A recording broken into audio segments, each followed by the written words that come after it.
I've shown I got the wrestling. I showed you I got the hands. I don't know what else I got to do, but I want a title shot. That's what I want. Curtis Blaydes, everybody. Shane Burgos is a problem. Game plan was to do that, sprawl and brawl, and I knew my cardio was going to be way better than his. I knew he was going to gas himself out, so it went almost coordinated plan. Shane Burgos, ladies and gentlemen.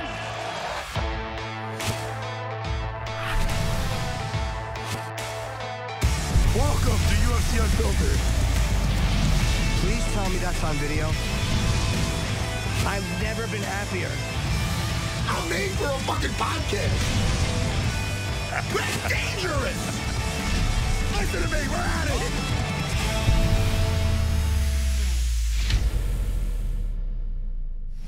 it. Welcome to UFC Unfiltered. I hope my internet connection is good. Matt and I will be joined today by Curtis Blaydes. Curtis Blaydes has been on such a fucking nice run since that last Ngannou loss. He's looked incredible. 2 second-round TKOs after a decision win. And we also have Shane Burgos. Champion, by the way. But, he took out Junior Dos Santos. Junior Dos Santos, yeah, he really did. Champion. The only little kink in the armor, hiccup. Hiccup, yep. The only couple of hiccups is when he runs into Francis. That's a big hiccup, That's his only 2 losses, man. Yeah, and that was the last one was just, look, anybody who gets caught by Francis seems to go to sleep. And he had a very impressive decision over Justin Willis.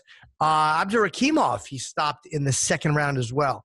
So, I mean, he's him and JDS in a row. So whatever was going on with Curtis, maybe he just got caught. Because he's looked great in his last 3 fights. I know what I like? First of all, I like Curtis Blaydes. That's who I like. Yeah, me too. And I like that he's headlining.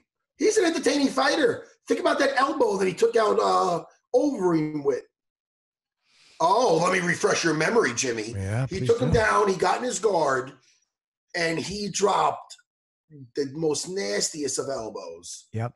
On and he took out Overeem. That was right before his Ngannou loss. Yeah, man. And then Overeem's like, you know what? I'm going to train with this guy. Yeah. now they're training together. And I also, before we got on, I was catching up on Shane Burgos because we haven't seen him in a hot minute. We have not. No. And the last time I seen him was at Madison Square Garden fighting, and he was fighting Amir Khani, I believe that's his name. And I'll tell you, he had to persevere because he dealt with a very tough first round of just being this guy. Amir Khani was just all over him, looking to just take him to the mat, and he did, and had him in some tough positions. But then Burgos just clearly lost the first round because the guy was all on top of him. But you started to see a shift in momentum towards the end of that round because Amir Khani just kept his foot on the pedal during that whole round, looking to take him down and take him out, that Shane Burgos came back, won the second round, and he put him away, Jimmy, in the third round with like 29 seconds left. He ended it. Yes! Yep. I got psyched, Jimmy. I watched it just now. Could you notice? Yes. Jimmy, I got some personal stuff to talk about. When are we get Curtis on? So I don't have to. I have a minute. So should I start now or should I keep people? Well, we have 1 minute, so you could either talk about something personal or I could fuck twice. It's up to you. Come on, Jimmy. Don't come at me like that. Do you hit me with like a back fist out of nowhere with your fucking? I got a vent. Yeah, I'd rather hear you talk. This might be just another side gig for you, but this might be actually my therapy session. Is how I treat it. And you're my fucking therapist. So listen. No, Jimmy, this is the thing. Buddy. I have my jiu-jitsu school since 2001. Yes. You understand? Like the main one. Well, I started with a nice small school, and then I opened up another school in Suffolk County in Huntington, and then I upgraded both of those schools to both of them like over 12,000 square feet, like both beautiful schools, Right. And this is all me. I was never given a dime. I didn't have a rich pappy. I didn't fucking – Nobody gave me nothing. No loans, no nothing. All literally from my fighting. Literally. I mean, that's how I got it. I got it from my fighting. And I put into my schools because – not because, oh, man, I'm going to make $1 million with these schools. And that's great. I want to make a living. But when I knew that, all right, I can't fight forever. I know that. what do I want to do when it's over? I know what I want to do. I want to keep doing what I've been doing for the last 20 years, and that's teach jiu-jitsu. And the atmosphere in my schools, the camaraderie there, it's a beautiful place. I'm sure you've seen on Instagram how everybody's having a good time. Absolutely. Jimmy, it's what I like to do. It's not for me a job. So, by no fault of my own, it's not a lack of students. It's not a lack of enthusiasm. Right. It is, very upsetting. I mean, in the long run, it's going to be better, I feel. But, my Sarah BJJ in Levittown, New York, I got to close down, Jimmy. I got to close it down. Starting, this is the thing. This is the thing this is my dilemma. The good news is I have my Huntington school is huge. Whenever we have seminars and stuff, we go there. Whenever, it's like the headquarters. It is a huge academy, beautiful academy. And the landlord there is very cool. I can have a conversation with him one-on-one, The other guy that I had, Jimmy, is the same landlord I had for 19 years. Because when I upgraded my school, right over Wanto Parkway, my little school, up to the bigger school, up right over like a little bridge and close by, it's the same landlord. Yeah. I never once had a conversation with the guy. Right. I've been involved. You deal with the strip manager and this one and that one. And I'm going to be honest with you, not the best of, I'm not crazy about the way they run operations, whether it's fixing leaks or helping, stiffing me with that or whatever it is. But in 19 years, I'm not missing rent. So now this fucking thing happens. And Jimmy, I'm not legally allowed to teach jiu-jitsu right now. I'm not. That's right. I'm not allowed. But I am totally responsible to pay. In that spot, it's $10K, $10,000 every month. I got to pay. So right now, Jimmy, I've been closed down for 3 months. No revenue coming in. Everybody's freezing or canceling or whatever. I understand. Sure. I know it's hard times. Yeah. I'm not getting on they're all hard. I understand. Right. But yet, it's been 3 months. I owe $30,000. So, I wait till July. When are we going to be able to open? Now, and this is when it goes back to that hypocritical shit with the fucking governor and whatnot, where it's okay. And don't get me wrong. I'm all for people's rights. Protest, that's fine. But you're not letting us make a living. Right. You're afraid of people's safety, but yet you're totally fine with this because you don't want to look bad for whatever reason or whatever. I think the guy's a jerk off anyway. But that's, I'm just, it's upsetting because, of course, like I said, I get to put all my eggs in one basket where I get to be at one spot. I feel that I've been neglecting it because a lot of times I've been at the Levittown school more and, it's hard to be everywhere.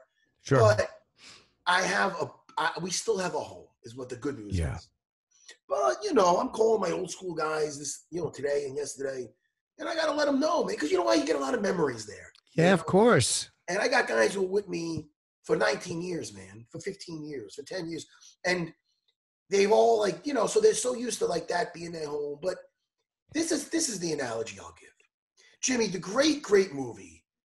Great movie. I'm sure you've seen it. Mm-hmm. Instant classic. Thor Ragnarok. Have you seen that movie? I have not, but I've been saving it for the pandemic, so I have things to look forward to. It's a great movie, though. It is. And I'm sure. I wasn't crazy about the other Thors, but listen, not to spoil it for you. At the end of the movie, though, Asgard. Jim, you heard of Asgard? Thor's planet. Listen. Sure.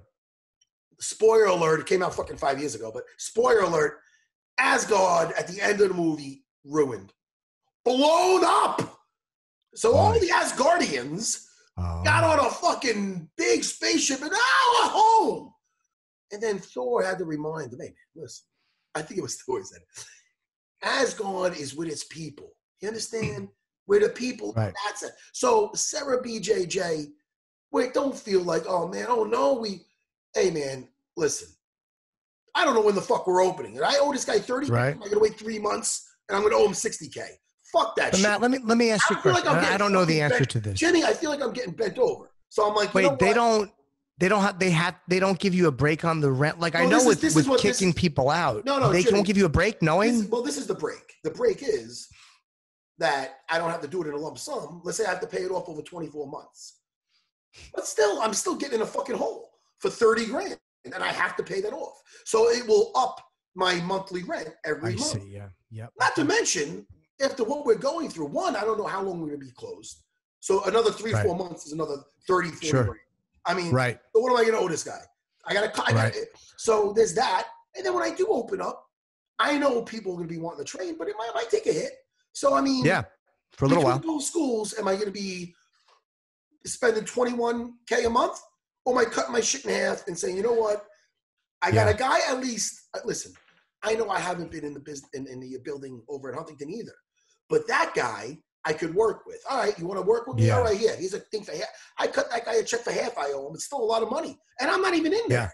But I understand he owes the bank. I'm a guy you could work with, but it doesn't sit right with me, Jimmy, that I'm paying to rent out a place to teach my jiu-jitsu, and now I'm not legally allowed to be in that spot, but yet I still have to pay rent. Go fuck yourself. That is crazy. Go fuck yourself. I agree. This is what happens to all those small businesses, man. You know? I know. I mean, and, you know. It's unreasonable. I am very thankful. I am very thankful and very grateful that I have a 12,000 square foot facility, a beautiful school in Huntington, Long Island, where we will still have a home. And again, Jimmy, this is my retirement. My retirement is hanging out, talking to you, doing some shit with Dana. We're looking for a fight. And most importantly, I'm going to say, is teaching the beautiful art of jiu-jitsu that I've done for 20 years, and I'm going to do it for easily I'm doing it for the next 20.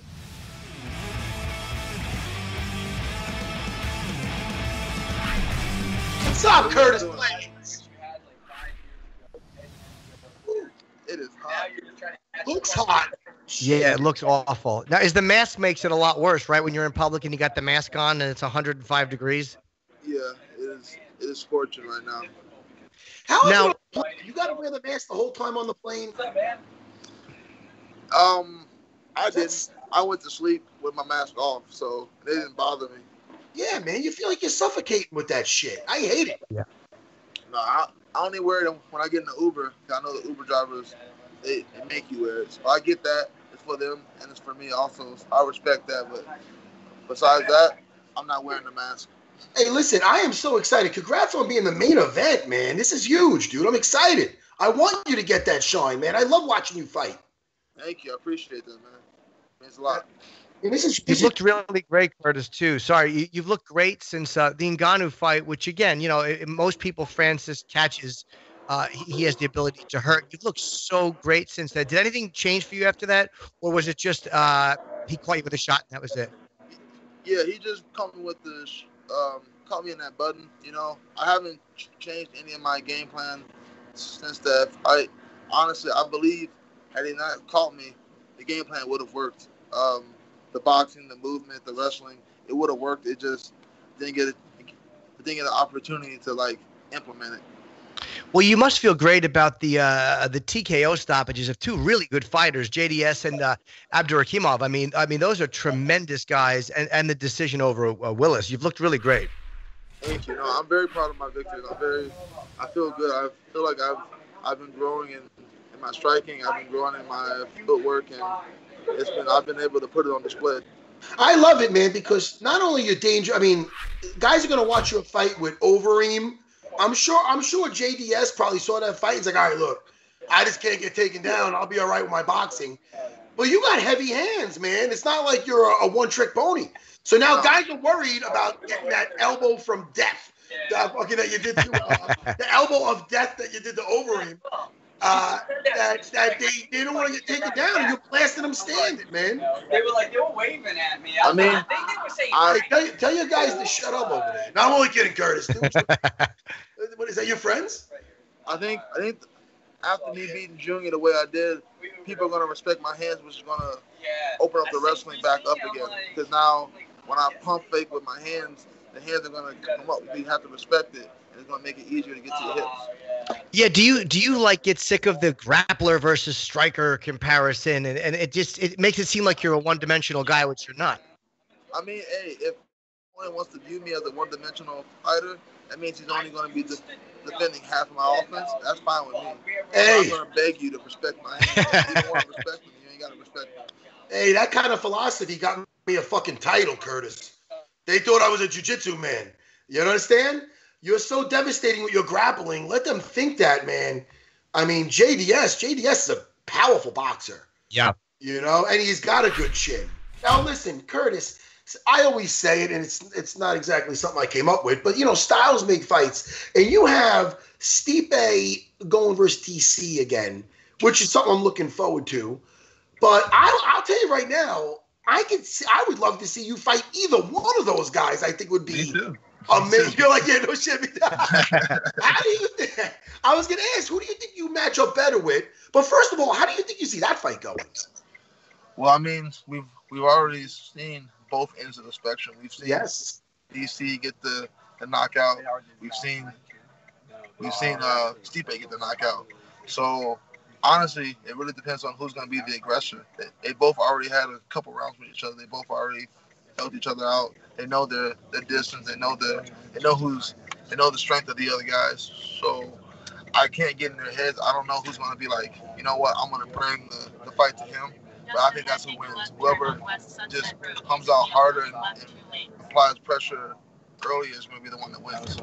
Well, that second fight, you know, the first fight was DC caught him with that little shot. I mean, the little is a big shot. But again, anybody getting caught by another heavyweight can go down. That second fight, DC was dominating. And then Stipe just kept hitting him with that body shot. And Cormier admitted he didn't want to wrestle because he wanted to knock him out. And you wonder what would have happened if he had listened to his corner and kept up with the wrestling instead of going for the knockout. Would that have been a different fight? That's a lesson. It's a lesson for me. Like, you don't forget who you are. DC, you're an Olympic caliber wrestler. Why not use it? Or at least like present the option of like, oh, I might attack your legs, because it opens up other offers. That's how I got Junior. Like, even though I wasn't able to get the takedowns, he was so aware and he was putting everything into defending that. It left his jaw wide open. I think DC should take a page out of that book. Yeah. Use some high-low action, maybe sneak in an uppercut or something. It's called, Jimmy, what Curtis is saying is like, it's keeping them guessing. Because I like when Curtis is fighting, when you go to feint, sometimes he does a little bend in his knees. So those guys are thinking a lightning shot is going to come. Yeah. And then all of a sudden he fucking blasts them. So I love the way it's very, if people aren't looking for it, they're not going to know. But I love the little bend in your knees. I try to tell my guys that too. Just do a little bend. They're not going to know, are you switching levels? Are you striking? You're keeping them guessing. And exactly what happened, like you said, what happened with JDS, man. So concerned of that shot. And then booyah, Jimmy. Yep. Curtis Blaydes laying down soup bones. I'm hoping that's how this one goes also. I'm hoping that Volkov's going to be so attentive to protecting his hips that he's going to drop his hands and I can get another knockout. I'm not opposed to getting knockouts, but I just prefer to wrestle. Yeah, and so you might have had the exact opposite. And again, it's easy to look back on a fight and say, well, why didn't Cormier do this? I mean, but you always have to remember who you're fighting too. And Stipe has tremendous power. I mean, he knocked out Verdum going backwards. I mean, so Stipe is got hands, and people can't forget. It's not like he can't wrestle either, Jimmy. I was going to say, Oh, absolutely, of course. Because people were saying, why doesn't DC just put him down? It's like, well, DC easier said than done. Yeah, it's not that easy. I just think that by that point he might have. I was surprised he didn't. I remember being surprised that he was taking, especially when he starts taking those body shots. I'm like, he wasn't doing anything to really neutralize those body shots, and you could see they were hurting him. When I go against another wrestler, I'm not going to have that in my head like, oh, he wrestles also. That means I can't wrestle. I'm the best wrestler. I'm still going to wrestle you. And there's wrestling is MMA. Yeah. Sorry, Matt. No, I'm going to say there's wrestling, and then there's wrestling for MMA. I mean, you could have the best hips in the world. You can't sprawl up against the cage. Not the same. You know what I mean? You can't. DC is probably a better pure wrestler than me, but I think that my wrestling translates better into the octagon. I'm not doing duck unders. I'm not doing ankle kicks. I'm not doing even a single leg. I'm only doing double legs. Double legs and getting behind, hitting you with the suplex. Now, let me ask you, because we've seen you devastating on top, ground and pound. You've seen your powers in your hands and your strikes. How often are you working from guard? Are you putting people mounted on you, Curtis? Don't bullshit us. Oh, yeah. No. I work from bottom guard, bottom half guard. I work it. I just don't expect to be there, but I work it. No, I want to be proficient everywhere. I don't want to have it. You don't want to have any holes. You want to be comfortable everywhere. And like one of the things that my jiu-jitsu coaches always bring up is like stress inoculation. Like you want to be able to be in the bad spot and not panic. When you panic, that's usually what happens to guys. They get underneath me and they start to panic, and that's when I'm able to land elbows. It's great, that feeling, now, right? When you face another wrestler, oh, sorry, Matt. When you face another wrestler, you don't think of it that way. And the fight I go to in my head is Colby against Kamaru Usman. Both guys, people expected that to be on the ground. And it was almost like they both stayed so far away because they felt they were so. I wonder, what do you think that thinking is? Is it that they're both so evenly matched they don't want a chance losing in that arena to the other guy? Yeah, I think it was just like DC and Stipe. They both was like, oh, he's a good wrestler. I'm a good wrestler. I don't want to burn a lot of energy trying to take down this guy who has good hips. But I think it's always like it's worth it. Whatever energy you spent trying to get him down is going to pay off because he had to defend you. And if you got him down, that means he had to burn just as much energy. And if you're on top, that's an opportunity to not rest, but to, like recharge. That's what I use my wrestling. Well, I'm not down to the rest, but it lets me like recharge my legs because I'm on top of you and your energy's going down and I'm kind of coming back up. Now, are you you're fighting in Vegas, the main event. Now, are you a little bummed that you're not getting to go to Fight Island, or are you happy to be staying where you are?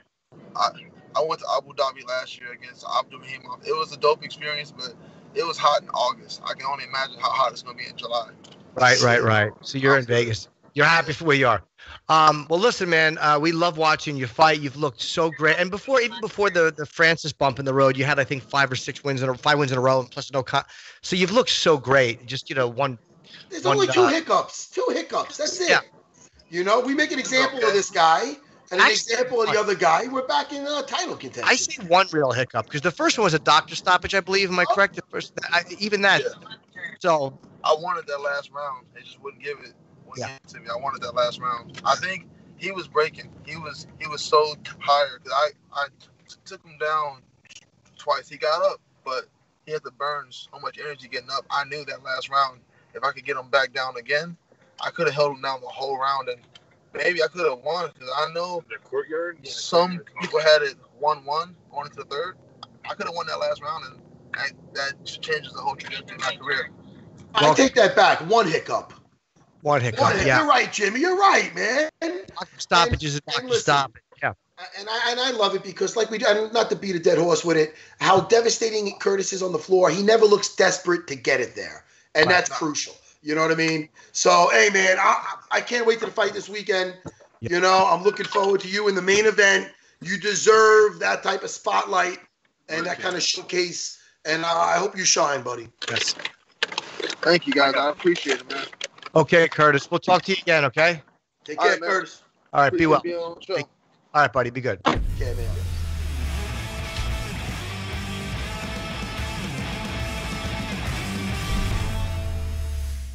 Should we go over a couple of picks? Because we have Shane Burgos coming on. He's the co-main against Josh Emmett. Jimmy. Yes, sir. I know you want to go over the picks, and so do I.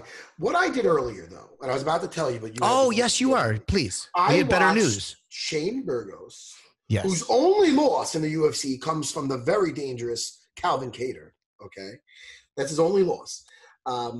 He's 6-1 in the UFC, but I watched his last fight versus Amir Khani, who's a really good grappler, and I'll tell you, he had to weather the storm because Amir Khani was all over him trying to grapple him. But like I said this earlier, Amir Khani just kept his foot on the pedal. Yeah. And I loved watching. I like seeing a fighter come back have to deal with adversity. How he deals with adversity is important, And how he dealt with that. He came back and he won the second round. And then that third round, he was winning. And he won the third. He's definitely, if that would have went to the third round, if that third round would have went the whole way, he would have won it and won the fight. But he put a stamp on it. 28 seconds left in the round, he knocks him out. So I like that in a fighter. it's like, all right, I already know I won. I'm not just going to skate by. I'm putting a stamp on it. You understand, Jimmy? Yes. Okay. I didn't mean to, I'm not saying that aggressively. That's okay. I had to shut down a school. I'm sorry. No, it sucks, man. I mean, I'm glad for you that you're going to be saving money. It's a very big frustration. I can imagine to have to close it down. I'm glad you're not going to get bled dry. And I think that guy is anyone who's not willing to work with someone in a time like this is being a bit of a dick because they know that this is not your choice. This is not you fucking up. And again, like I feel bad for the landlords because they have to go pay the bank. So it's not really their fault, but there's got to be. I mean, it just does not feel right that by no fault of my own, I'm not legally allowed in there, but yet I still have to pay for that space. Yeah, it's so unfair, and I don't want to be like a little bitch, like, oh, it's unfair. No, but it is. It's fucking not right. It's not right, Jimmy. In the world of right and wrong, it's fucking wrong. You're 100% right. So I agree am I gonna pull the ripcord? Am I gonna do what I gotta do and be fucking 30 grand I gotta pay off? Or am I waiting how many months? 3, 4, 5, and having another 30, 40, 50,000. You know, Jimmy, I don't want to have to pay that shit off. It's so fucking it's bullshit. Plus, like anything else, Matt, there's going to be people are going to come back. I'm going to take jiu-jitsu. People are going to come back in. It's just going to take a little while till people are comfortable. And then everybody will get comfortable again. And it'll be just like it was before. Hey. But, you're probably smart to cut that and go, if you ever want to start up another one in a year, you start up another one. You'll be able to if you want to. The one thing this quarantine has really pointed out is I think it's better to simplify things, dude. Like I'm a simple man. Don't jump right on that, Jimmy. No. I wasn't going to say simpleton. Don't call me a simpleton. I would never say that. Okay, I know you wouldn't. No, but I am I'm a simple soul. I'm a simple soul. You're a simple Jack. Thank you, Jimmy. And I love just spending time with my family. I love seeing you. I love going on the road with Dana and Dean Thomas. Right. And I love my schools. So now I love my school. So it's like, it's what I love to do. So it's like, I don't know if more is better. You know what I mean? Because one school was always not getting the same attention as the other. You know what I mean? So even when I put these schools together, I thought I'd be having to take care of more people also, which is something else I'm not getting into. But, in other words, one school, a beautiful, nice, big school is fine. I'm fine with that. And I'm grateful for that. And I fucking deserve that. I earned that shit. You did. I built that shit literally with my blood, sweat, and tears. And that's not even fucking figure of speech. I know what you mean. You know what I mean? 100%. Getting knocked out, coming back, winning, getting my ass kicked in Canada. I mean, listen, this is all that got put onto those fucking schools. Yep. You know what I mean? And it's what I am going to be continuing to do for the rest of my days, So I'm happy. Joseph Davidian, he's my tenant. He's my landlord over there. But he's a good man. Yep. You know what I mean? And I'm going to work with him. And, I'm just venting, Jimmy. But it's okay. It's weird times, Jimmy. It's one thing if, this happened because – you know what's funny? I might never have made this move, and it's probably going to be a really good move for me, But, hey, let's go talk to the co-main event. Shane Burgos.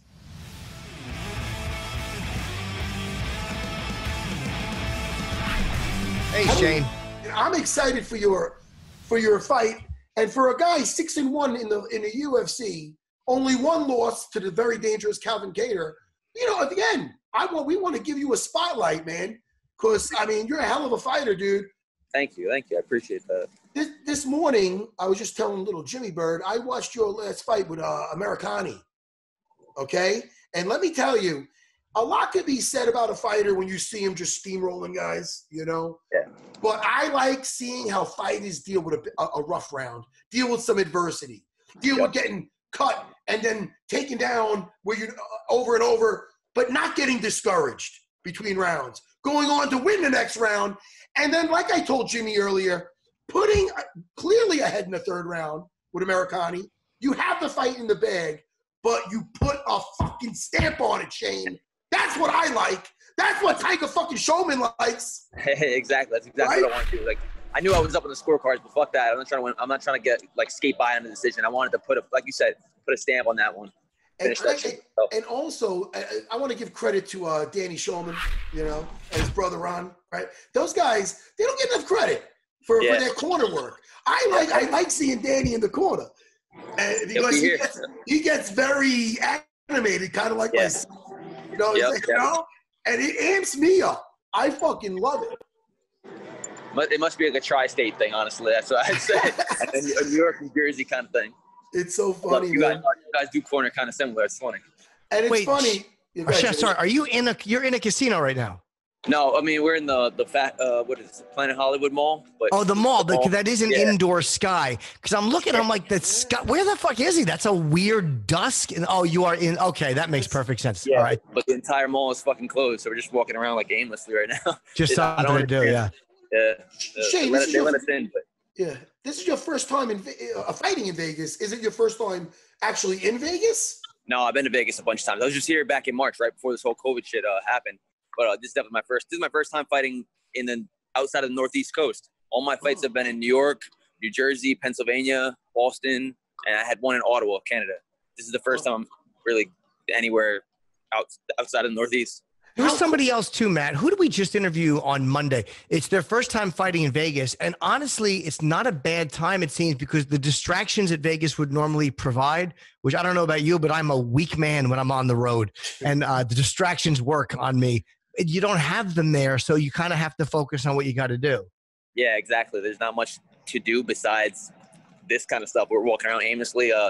There's not that many spots open, so it's kind of – it's cool, but then it's kind of boring at the same time. But honestly, if Vegas is wide open right now, it would make it a lot harder.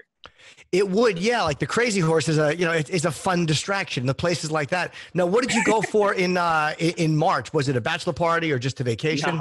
No, just a bit. It was a traincation. Me and Lyman. He's fighting Saturday too. Yeah. Oh, okay. There he is. Make an appearance on the show. Hey, man. It's so funny. What's up, Lyman? What's up? We were here back in March. Oh, okay. And it's awesome, man. How does it feel? Because I fought many times with Pete Drago selling the same card. How great is it when you have a teammate on the card? You guys like that? I like it. How do you like it? I love it, man. The energy in the room is unreal. You know, everybody's hyped because we're all training together. You know, it's a lot of energy. You feel it in the mat, you know? You guys, and Lyman, let me ask you when we got you there. How are you feeling, man? People. Yeah. It's so weird because you're one of the first fighters that been like, oh man, Lyman got tested positive for the COVID. How hard did it hit you? Were you one of those guys that didn't really show symptoms, or were you like feeling you're on death's door type of thing?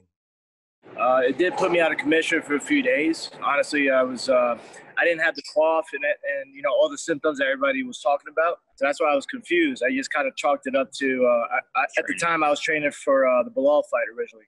So I thought it was just, all right, maybe I'm overtrained. You know, I'm feeling like shit this morning. And then whatever. Then it was just bad. It was like to a point where I couldn't even get myself out of bed because I was just weak. I had a lot of achiness in my body.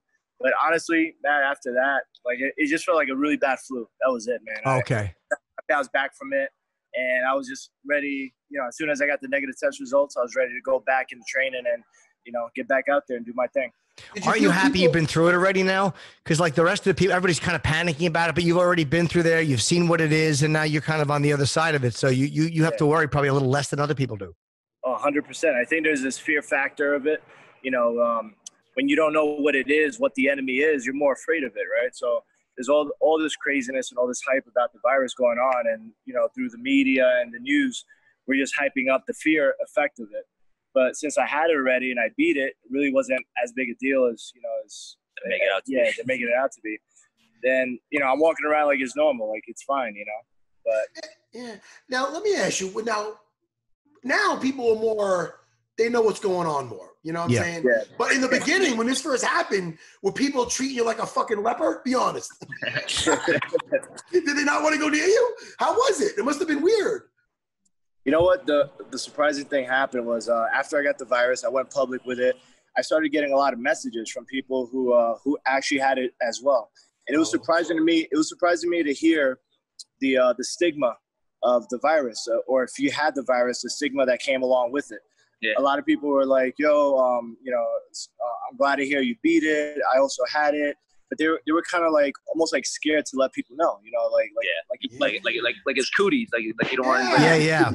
It's like there's a shame to it, and I'm like, you know, like I'm encouraging people, and it was just surprising to see the response that I got from it, because then people were asking me for either help, or asking me for advice. Yeah, they were just, you know, as someone who has a platform to be able to publicly talk about it, they were reaching out to me to ask like how I dealt with it and stuff, you know. So I was surprised by that, the stigma of, you know, if you had the virus, like now you gotta stay away from it forever. How long did you feel lousy for? Like really lousy, like a week? Honestly, through and through, I had it for about 2 weeks, but the worst of it was probably like 3 days. Oh, okay. 3 days I was bedridden. Weird though. He got it right after we got back from Vegas back in March. And me and him were training so much, and then one of our coaches got it, then another one of our coaches got it, and I was with them, and I was like, oh, shit, I definitely have it now. I was like, damn, I'm scared to tell my wife. I'm like, she's going to be pissed. I was like, oh, my God, here we go.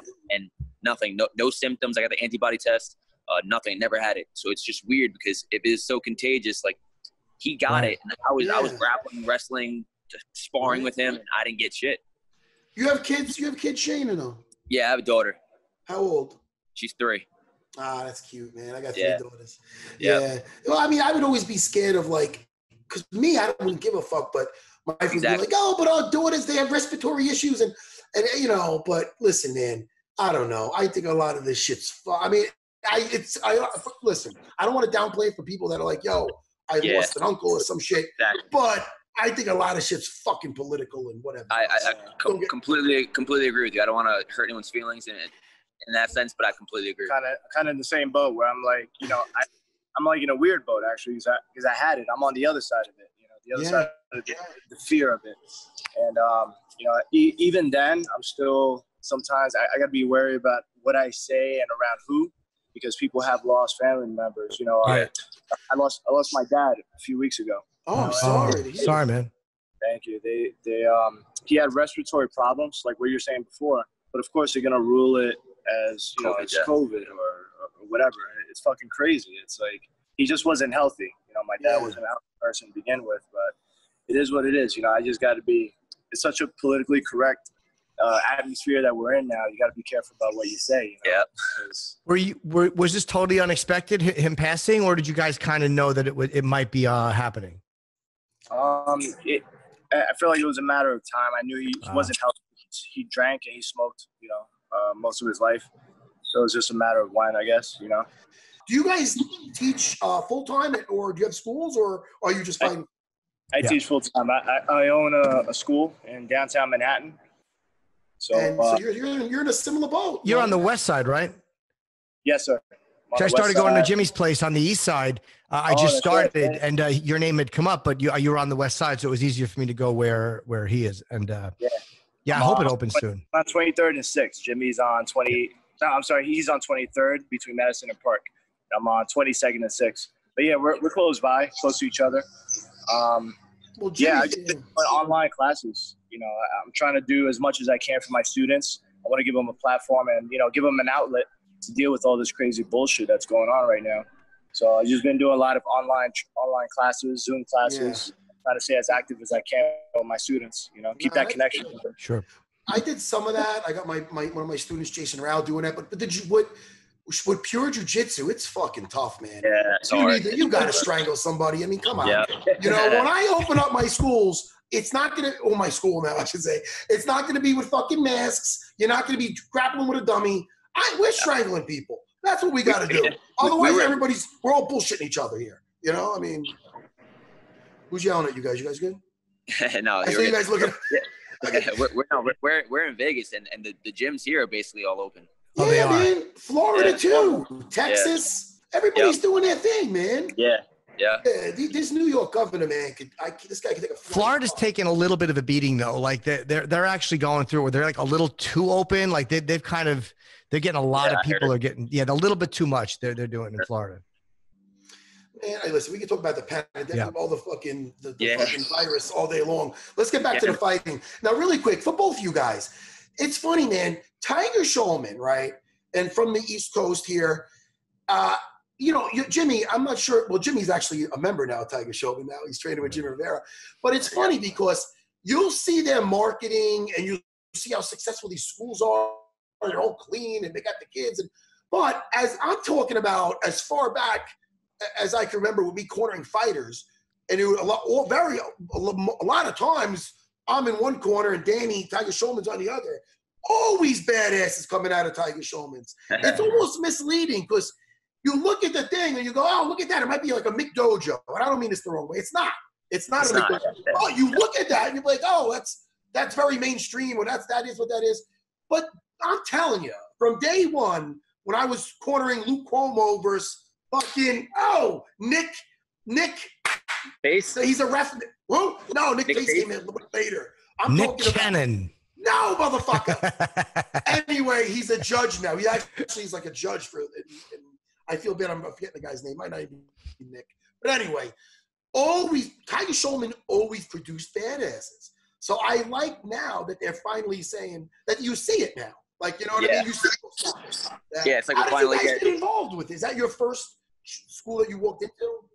For me, it's the first school. It just so happened, like when I was in high school, one of my friends, we were watching Ultimate Fighter. We found a spot that was local that taught BJJ and kickboxing. So I was like, oh shit, what's that? And he was like, it's Tiger Schulmann's. And I thought the same thing. I was like, isn't that a karate like for kids place? And he was like, no, they have like kickboxing, they have jiu-jitsu. And I was like, all right, it's a month. Let's just try the month trial out, try it out. I didn't miss one class from that day on, and I've been with the same team ever since. That's great, man. Yeah. I mean, it really is like a one-stop shop, man. You got everything there, you know. Exactly, and you guys are always well-rounded, man. Yeah. It's not like, oh man, these guys are desperate to get it to the floor. These guys are desperate to keep it up. Well-rounded. Is that just come from the top? Is that Danny Schulmann and Ron? The coaches we have great jiu-jitsu coaches, great wrestling coaches, great striking coaches. Not just striking when it comes to like kickboxing, because obviously his kickboxing is what he's known for. But we got a great boxing coach that doesn't really get that much shine. But you probably know him, Ray Velez. Oh, 100%. Yes, I like running into him at the events. Yeah, he's hilarious. He'll be here tomorrow. Well, you guys are both fighting on Saturday, and also Uriah Hall was a Tiger Schulmann guy. I don't think he is now. Is he fighting? Is it this week he's fighting, or no? He's got. No. He just it looks like August against Yoel Romero. Okay. Yeah.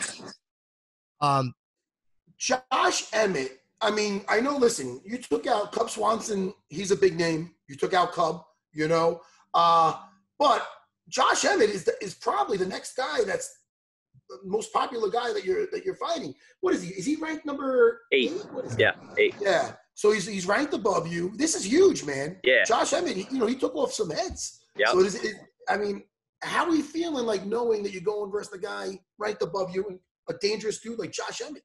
I'm excited about it, man. It's one of those. First of all, in the co-main event, so that right off the bat gets me excited. Second of all, the matchup, that stylistic matchup. The guy comes in, he throws heat, he looks for the knockout, he's exciting in his own right. That matchup just excites me in and of itself too. So, and then the fact you add that he's ranked number 8. So I win this fight. It's a co-main event fight. I beat the number 8 guy. I go out there and I make a statement. It's gonna put me in a prime position for my next fight. Fuck yeah, it does. Yeah, but we're looking forward to it, man. There's a great main event with Blaydes and Volkov, and of course Lyman against Bilal Muhammad. Jim Miller against Roosevelt Roberts is a great opening fight. A good fight, yeah. And of course Pennington against Marion Renault is the third fight up. So good luck, man. It's good talking to both you guys. And Lyman, we're happy that you're. We didn't know you'd be around together. Just tell him we're happy that he's doing well. And I'll tell him he had to go. We're drinking a lot of water, so he had to take a piss. Go piss? Yeah, I understand. I pissed 3 times during this taping, so I understand. We're used to Jimmy's bird bladder. Don't worry. We're used to that. Hey, Shane, all our best, man. Tell Lyman we said goodbye. We'll be watching this weekend, man. Yeah, have a good fight. Thank you, guys. Have a good one, all right? All right, take care, man. Tell Danny I said hi. Danny, I will. Do more. All right, brother. Thank you. Take care, man.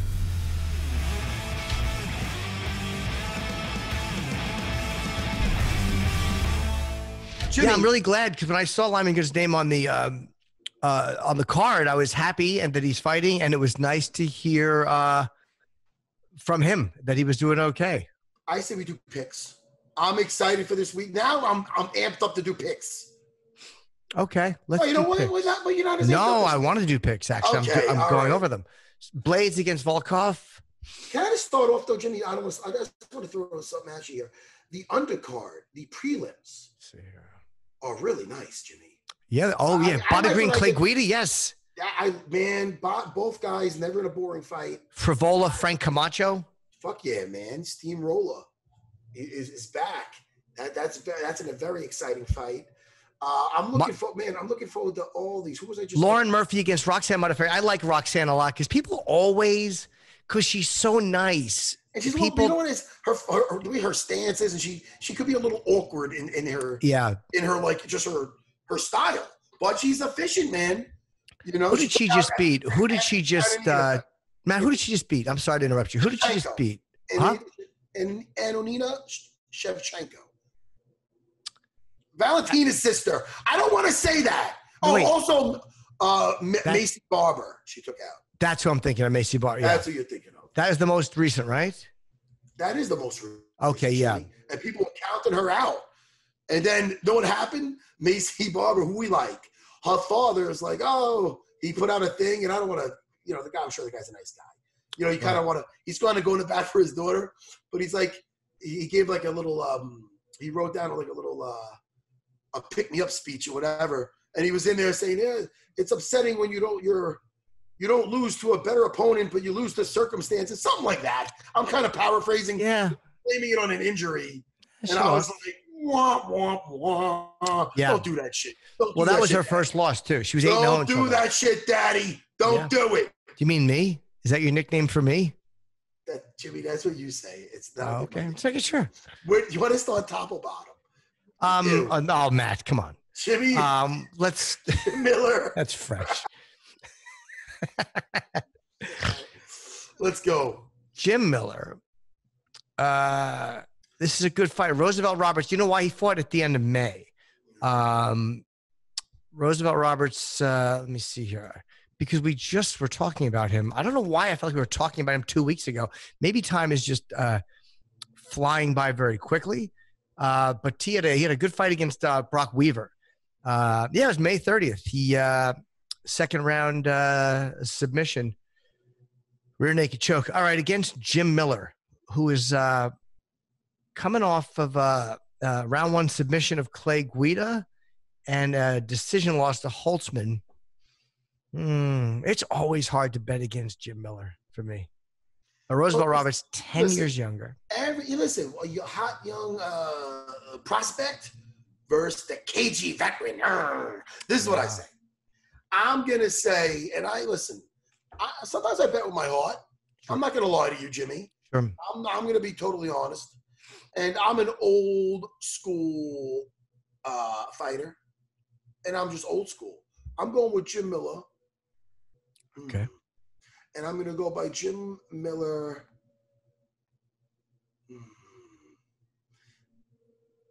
By decision. Okay. I know, Jimmy. I know. Tough fight. It's a tough fight. Roosevelt Roberts, second round stoppage. See, Jimmy, now you got me going. Now you're making me reconsider. I'm not going to, I'm not flip-flopping. I'm not jumping off no fucking bandwagons or nothing. I'm not doing that. I'm going to say Jim Miller, second round stoppage. How do you like them apples? Hey, it's good. I like when we pick the different. I just lost my school, Jimmy. I'm sorry. I don't want to. It's okay, man. I'm with you. Okay, I'm back. Let's see. Go ahead, Jimmy. Bilal Muhammad against Lyman Good. I can't bet against a fellow Tiger Schulmann guy. I bet you can. And it feels weird because I just talked to those guys and I like those guys. But I have every time I see this Bilal Muhammad, first of all, I like the way he fights. I do. Mm-hmm. And every time I see him, I give his bro hugs all over the place. Yeah. I don't know. I really like this Bilal Muhammad. Me too. And I like Lyman Good too, East Coast guy. But, and these guys are both studs.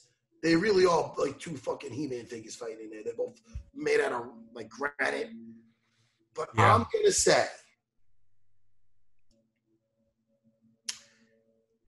say Bilal Muhammad by decision. Okay. I will take Lyman Good by decision. He did lose to Damian Maia by a first-round sub 2 fights ago. Damian Maia could do that to anybody. Think he'd do that to anybody. So, yeah, I'll take Lyman by submission. I mean, sorry, by decision. All right. Okay, Jimmy. Agree to disagree. And we can agree on some of these. Raquel Pennington, Marion Renault. Now, Pennington's coming off a decision loss to Holly, coming off a couple of losses from Marion Monroe. Now, there's an 11-year age difference. Again, that doesn't always mean something, but sometimes it can. I am going to take a Pennington by submission, 3rd round. I'm going to say Raquel Pennington by decision. You may be right. You may be crazy. It's Billy Joel. All right, listen to me. Josh Emmett, Jimmy. Shane Burgos. And Shane Burgos. Josh Emmett has looked pretty good. Josh Emmett is brutal. But this is what I think is going to happen.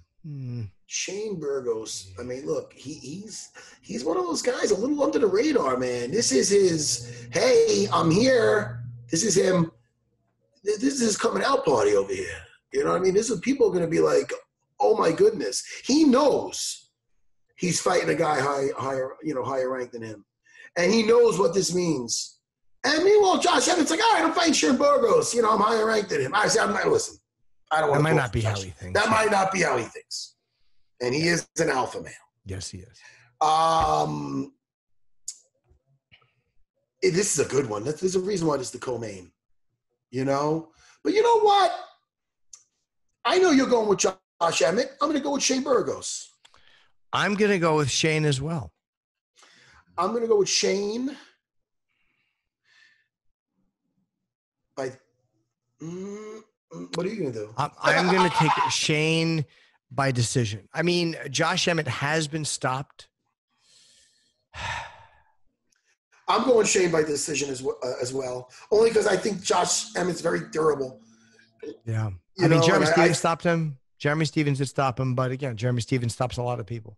Yeah, Jeremy Stevens, he might have got stopped by Calvin Kattar, but he went after him like the guy kicked his fucking dog or something, man. He was nuts. Oh, God, yeah. Jeremy Stevens is going, he's winning or he's just getting taken out, but he's a fucking caveman. He's going forward, and he's just going to terminate. So, I mean, that could happen to anybody. Now, I'm going to take Blaydes. Wait, hold on. You didn't guess the other one. Sure, I did. Shane Burgos by decision. Sorry. I have a very bad memory. It's okay. You know, you just said it. And all right, listen, let's get to the main event. Yep. Man, this is exciting, Jimmy. Oh, man, this is exciting. But this is what I'm going to say. Wow. And you know what's really screwed up is Alexander Volkov was looking good in that Derek Lewis fight. Yeah. Remember? He was looking good. Yeah, he was. Say hello to Curtis Blaydes. I'm high on Curtis Blaydes. I think he's really good. Really good. And the fact, I mean, even what he was just saying there, I said he had 2 hiccups. No, maybe not. I mean, that first fight, who knows how it would have ended with him and Francis. So yeah. I think before you know it, Curtis Blaydes is going to be back into talks of fighting for the title. And I think that he's gonna win this one by I'm gonna say 3rd round stoppage. I'm gonna give Curtis 2nd round stoppage. One up me, go ahead. Volkov, yeah. I mean, it's a 5-round fight, so I'm gonna say Curtis 2nd round. I know what you said. Yeah. I'm saying 3rd round. All right. Jimmy, I'm sorry. I had to call a bunch of my black belts this morning and let them know what's happening with my life. I'm Jimmy, glad you're okay. Listen, I'm an open book, Jimmy. You know? Yeah. So I will persevere. Am I using that word too much today? No, it's a good word. Jimmy, we're going to be okay. You know? All right, listen, let's do a proper plug for the fights. And while people, if they have nothing else to do this weekend or during the week, they could go and watch Equilibrium, a hidden gem. Sure. Are you going to watch it, Jimmy? No.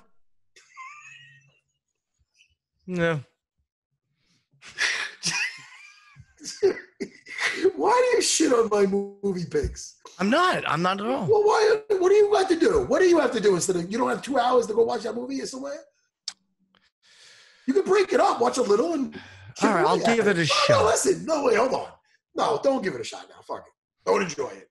I'm trying to have you. I'm giving you my. You're just shitting on it. I know you. Listen, Vikings. That's a hard commitment. 6 seasons. It's a fucking movie, man. You don't gotta. I know you're busy with all you. You know. All right, listen. Don't watch it. Anybody else, if you're bored, watch it. Hit me in my DMs. Let me know if you like it or not. Yeah. All right. Jimmy, listen, man. I do miss you, buddy. I miss you too. I'm sure that we'll text throughout the. You know what? I'll wait for you to text me during the fights. Sometimes what I do, because I'm assuming that you're not out at a comedy club or not out, doing any your perverted. I don't know what you're doing. You're not on the road, so I'm thinking you have time. You're watching the fights when I'm watching them. So last time I'm like, Mackenzie Dern with the leg lock, and you're like, I'm watching later, and I totally ruined the excitement of the fit. I ruined it for you. I'm not going to do that again. So if you want to text me during the fights, feel free. Because God knows I'm not doing anything. Oh, I will. I'll be happy to. All right, Jimmy. Listen, the fights are this weekend, everybody. We don't know the time because our producers fucking fuck up shit. What time are the fights this weekend? 8 o'clock. It's 5 o'clock and 8 o'clock. 5 and 8, I believe. Well, I'm looking forward to it. And I will be talking to you by Saturday night. And everybody else, thank you to our Unfiltered Army. Because, listen, we don't say it enough, but we appreciate you. Don't we, Jimmy? Yes, we do. I'll talk to you soon, Jimmy. Talk to you soon, pal. Bye, everyone. Yeah, bye.